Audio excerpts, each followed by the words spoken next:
So when Jones speaks to us of adjustment to the new, Rudhyar speaks to us of returning to nature and remembering what is very old indeed, nature itself.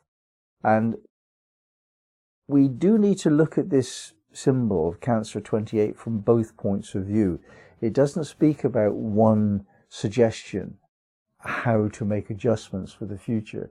And it doesn't speak about coping with developing technology, the changing of morality, the replacement of the decrepit old with the potential new. It doesn't only talk about that.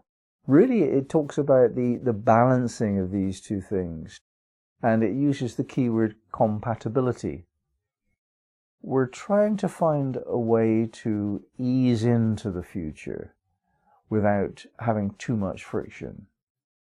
And as we get older, we'll notice that friction increases. It's very difficult for an older person to keep up to date with technology. It's a lot easier to notice that morality has changed and you just have to accept behavior that as a child was not allowed. But technology itself is so fast, more now than ever, and that's pretty much always the case. It's always more now than ever. Technology accelerates exponentially.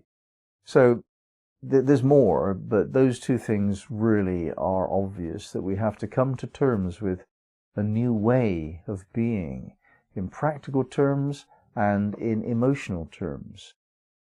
It is said you can't teach an old dog new tricks. Well, you have to. Us old dogs, we have to learn these new tricks, or something goes wrong in the head.